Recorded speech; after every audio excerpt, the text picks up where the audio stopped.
नमस्कार। Part 6A तंत्रिका तंत्र यानी कि न्यूरॉन सिस्टम।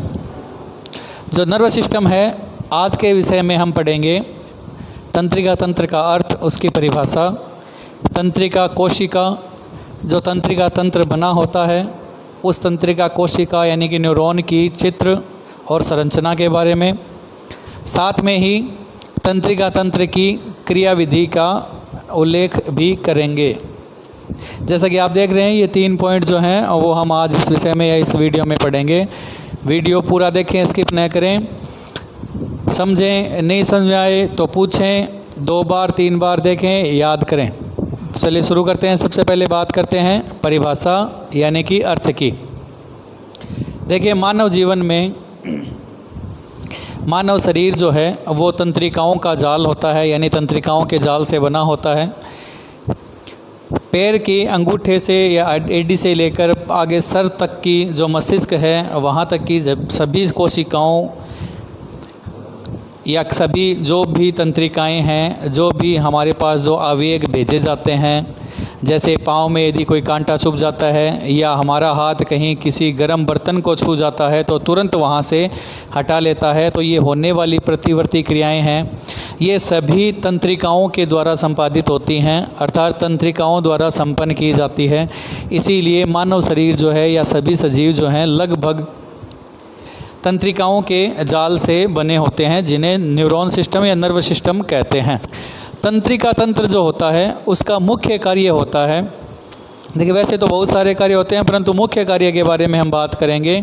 बाकी तंत्रिका तंत्र के प्रकार और उसके अन्य कार्यों के बारे में अगले टॉपिक पार्ट 6B में हम पढ़ेंगे। तो देखें, तंत्रिका तंत्र का मुख्य कार्य होता है कि मानव सजीव जो तंत्र है, सिस्टम है, जिससे जुड़े हुए अन्य जो तंत्र हैं, जैसे पाचन तंत्र हो, श्वसन तंत्र हो, उत्सर्जन तंत्र हो, उनको नियंत्रित व समन्वित करना और हमारे शरीर को संतुलित रखना या हमारा जो शारीरिक ढांचा है उसे संतुलित रखना, उसे न बिगड़ने देना, ये तंत्रिका तंत्र का मुख्य कार्य होता है। अर्थात लड़खड़ाना न हो, संतुलित हो, सीधा हो, संतुलन बनाए रखना और समन्वय रखना, ये तंत्रिका तंत्र के 2 मुख्य कार्य हैं, समन्वय और संतुलन बनाए रखना। और अन्य जितने भी तंत्र हमने पढ़े हैं हमारे शरीर में, जैसे पाचन, श्वसन, परिवहन, उत्सर्जन इत्यादि, उन सब को नियंत्रित करना और क्रियान्वित करना भी तंत्रिका तंत्र का कार्य होता है। चलिए बात करते हैं तंत्रिका कोशिका यानी कि तंत्रिका तंत्र। जिन छोटी छोटी लाखों कोशिकाओं से मिलकर बनता है उन्हें हम न्यूरॉन कहते हैं। नाम ध्यान से सुने, तंत्रिका कोशिका को न्यूरॉन कहते हैं। चलिए उसके चित्र के बारे में और उसकी संरचना के बारे में पढ़ें। बात करते हैं दूसरा पॉइंट अपना, न्यूरॉन यानी कि तंत्रिका कोशिका की संरचना नामांकित चित्र के बारे में। चलिए देखें, सबसे पहले तंत्रिका कोशिका यानी कि न्यूरॉन का नामांकित चित्र मुख्य 3 अंगों से बना है, 3 भागों से मिलके बनता है, जो हम लिखेंगे अभी। पर उससे पहले देखें, पहला और मुख्य भाग जो होता है उसे कहते हैं कोशिका काय यानी कि साइटोन या सेल बॉडी। चलिए यहाँ लिख देते हैं, मुख्य 3 भागों से न्यूरॉन का नामांकित चित्र बनता है। इन 3 भागों में डिवाइड रहता है। पहला होता है कोशिका काय, दूसरा है द्रुमाक्षय यानी कि डेंड्रोन,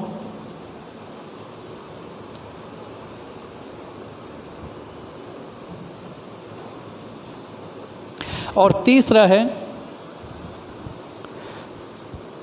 ये जो छड़नुमा जो सिरा रहता है, तंत्रिकाक्ष जिसे कहते हैं, यानी एक्सॉन।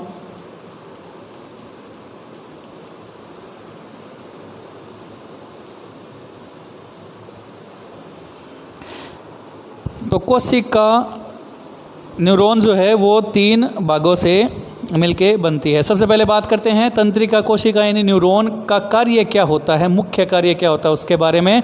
तो देखें, ये हमारे शरीर में आने वाले जो आवेग या उद्दीपन हैं किसी वस्तु को देखकर होने वाली प्रतिक्रियाएं हैं या क्रियाएं हैं। उद्दीपन जो है, उद्दीपन का मतलब होता है कि जो हम क्रियाएं करते हैं, प्रतिवर्ती क्रियाएं करते हैं। जैसे कि यदि हमारे सामने कोई खाना आ जाए तो मुंह से लार का टपकना, ये प्रतिवर्ती क्रियाएं हैं।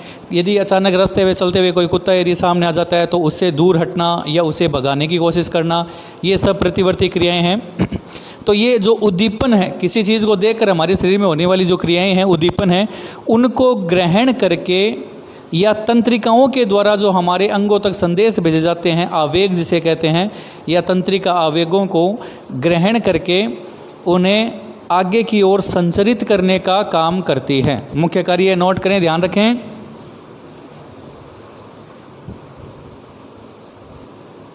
उद्दीपन और तंत्रिका आवेग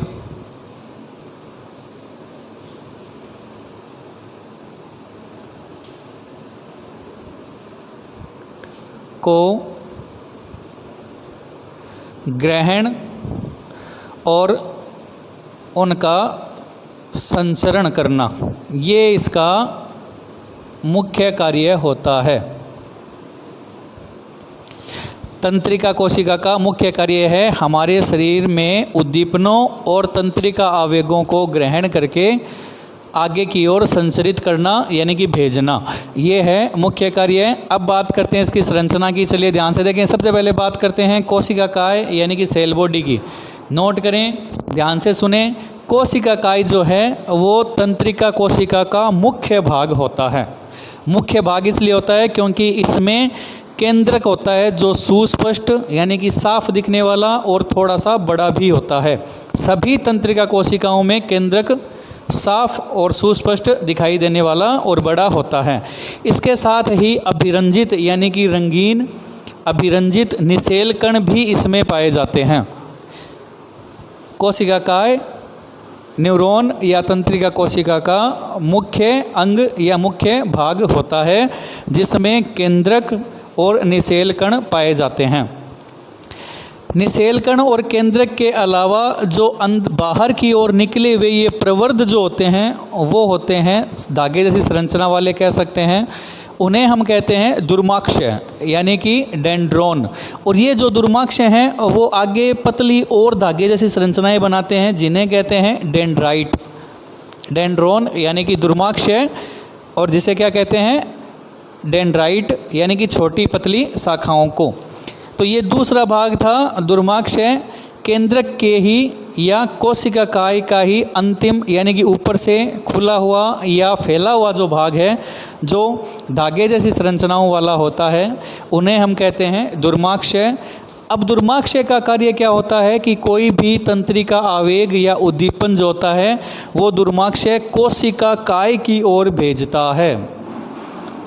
ये जो उद्दीपन हमने लिखा था, आवेग जो लिखे थे कि ग्रहण करके संचरित करते हैं, तो वो किस तरीके से जाएंगे उसके बारे में देखें। सबसे पहले जो दुर्माक्षय है, ये बाहर जो निकली हुए प्रवर्ध हैं, ये दुर्माक्षय ये इन्हें कैच करेगा यानी कि ग्रहण करेगा।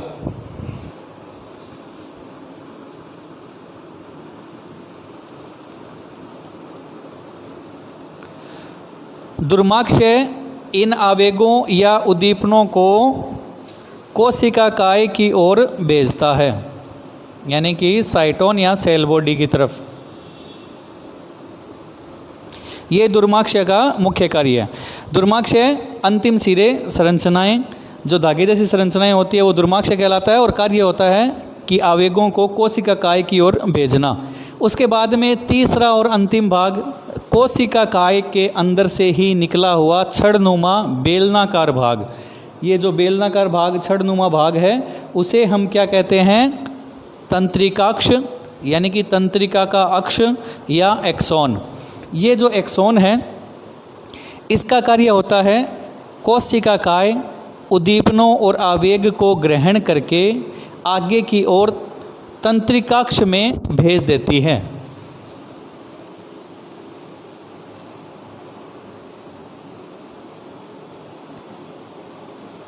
और यही तंत्रिकाक्ष फिर उन्हीं आवेगों को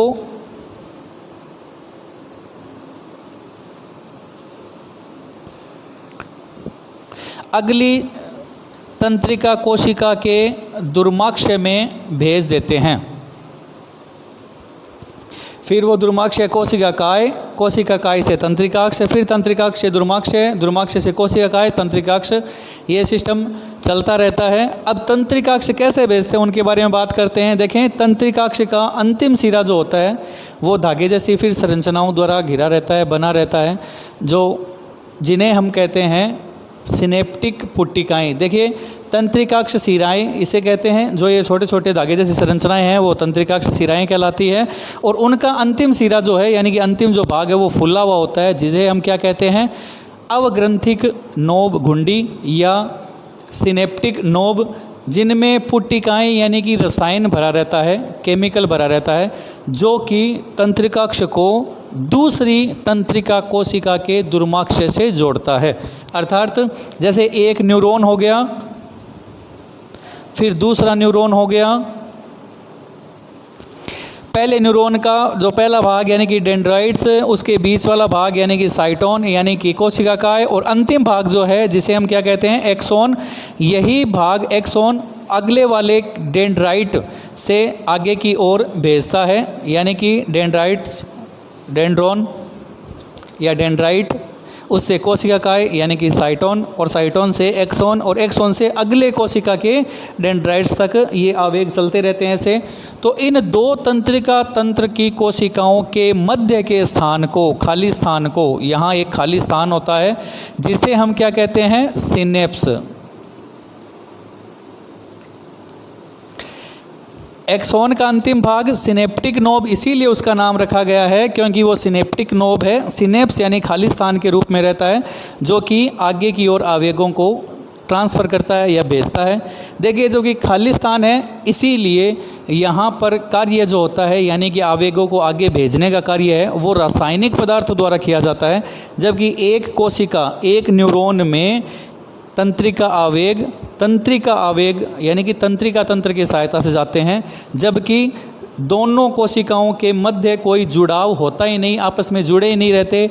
इसीलिए ये आवेग रासायनिक तरीके से जाएंगे, रासायनिक पदार्थों की सहायता से जाएंगे, और एक कोशिका से दूसरी कोशिका में रासायनिक आवेग द्वारा एक उद्दीपन को भेजने की क्रिया न्यूरोट्रांसमीटर कहते हैं, जिसे हम न्यूरोट्रांसमीटर के द्वारा संपन्न होती है।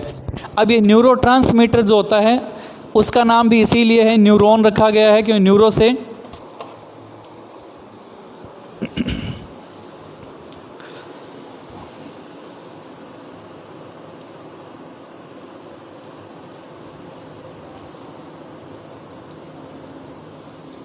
देखिए, न्यूरोट्रांसमीटर जो हैं वो कुछ रासायनिक पदार्थ होते हैं जिनका काम क्या होता है, एक न्यूरॉन से यानी कि एक तंत्रिका कोशिका से आवेगों को दूसरी तंत्रिका कोशिका आवेग तक पहुंचाना। क्वेश्चन वाइज पूछा जा सकता है कि न्यूरोट्रांसमीटर का उदाहरण लिखें, कौन सा न्यूरोट्रांसमीटर है जो काम ये करता है। तो मैं यहाँ 3 नाम लिख देता हूँ, उनमें से कोई भी आप अच्छा लगे तो 2 को याद करना ही होगा, तीनों कर लें तो और भी ज़्यादा बेटर होगा।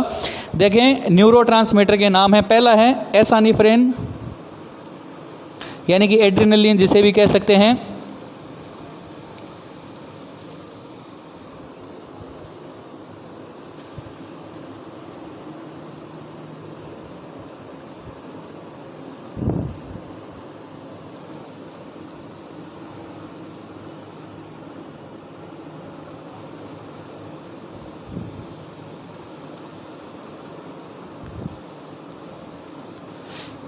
एड्रेनलिन या एसापिनेफ्रिन, 2 नाम है, एसापिनेफ्रिन या एड्रेनलिन, ये एक ही न्यूरोट्रांसमीटर का नाम है।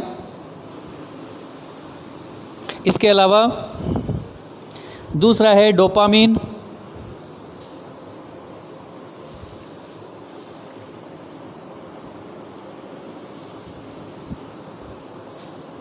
चलिए यहाँ ऊपर लिख देता हूँ,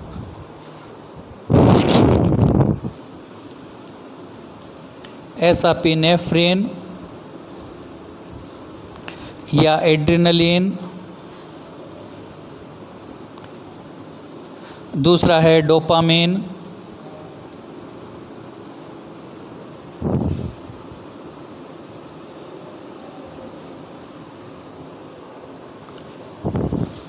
और तीसरा है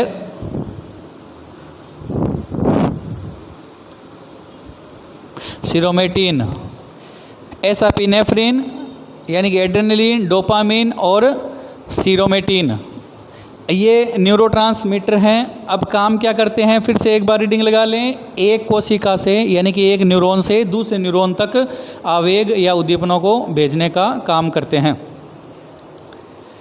तो आज ये जो पढ़ा था हमने तंत्रिका कोशिका के बारे में, देखें एक बार रीडिंग लगाएं। मुख्य कार्य होता है तंत्रिका आवेग या उद्दीपनों को हमारे शरीर में ग्रहण करना और आगे की ओर भेजना।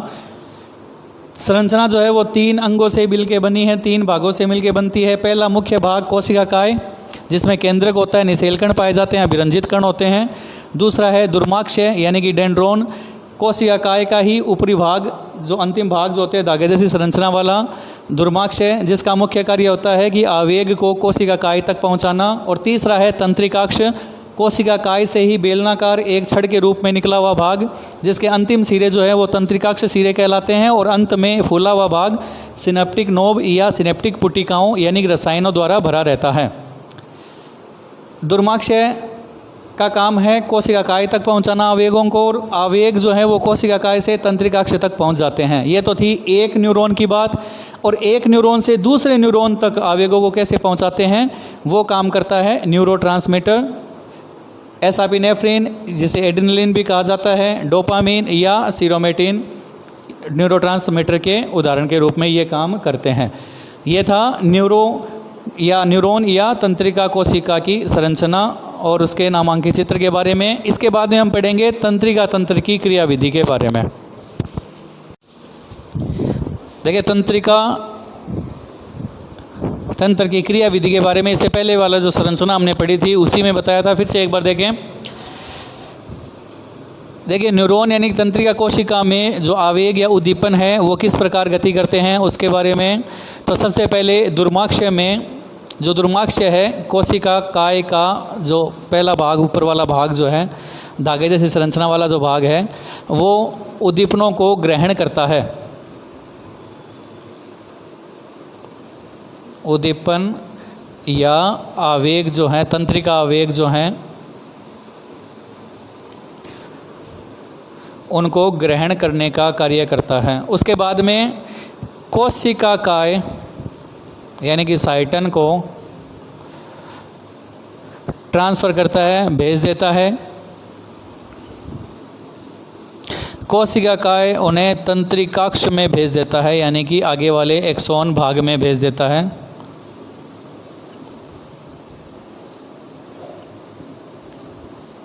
और एक्सोन यानी कि तंत्रिकाक्ष के जो अंतिम सिरे हैं, जिन्हें हम सिनेप्टिक नेब कहते हैं,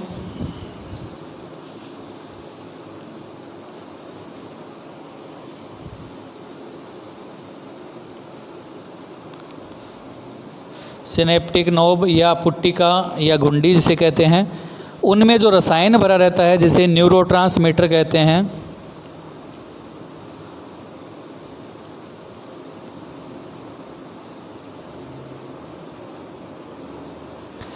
उनकी सहायता से वापस अगली कोशिका यानी कि अगली तंत्रिका कोशिका के दुर्माक्षय में ये आवेग भेज दिए जाते हैं। और यही क्रिया वापस चलती रहती है। फिर दुर्माक्षय से कोशिकाकाय, कोशिकाकाय से तंत्रिकाक्ष, फिर तंत्रिकाक्ष से न्यूरोट्रांसमीटर की सहायता से सिनेप्स वाले भाग में जो क्रिया होती है ये वहाँ से दुर्माक्षय में इस तरह से ये गति करते हैं, संचरित होते हैं।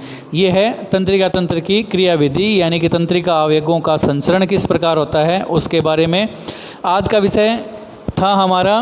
तंत्रिका तंत्र का भाग ए यानी कि 6 पार्ट 6A, जिसमें हमने पढ़ा था तंत्रिका तंत्र का अर्थ, उसकी परिभाषा, तंत्रिका तंत्र जिन कोशिकाओं से मिलकर बनता है जिसे हम न्यूरॉन या तंत्रिका कोशिका कहते हैं, उनकी संरचना, उनके स्थिति यानी 3 भागों के नाम, और क्रियाविधि, तंत्रिका तंत्र की क्रियाविधि किस प्रकार से ये कार्य करते हैं उसके बारे में पढ़ा। इसके बाद वाले में यानी कि पार्ट 6B में हम पढ़ेंगे तंत्रिका तंत्र के सभी कार्य क्या होते हैं उनके बारे में, और इसके अलावा तंत्रिका तंत्र के प्रकार के बारे में। तंत्रिका तंत्र को मुख्य 2 भागों में बांटा गया है, उनके प्रकारों के रूप में हम पढ़ेंगे, उनकी स्थिति, उनके कार्य के बारे में, और एक महत्वपूर्ण पॉइंट या टॉपिक मस्तिष्क की संरचना या मस्तिष्क का नामांकित चित्र, उसके बारे में। आज के लिए इतना ही, मिलते हैं फिर किसी नए टॉपिक के साथ, तंत्रिका तंत्र के एक अन्य नए पार्ट B के साथ। धन्यवाद।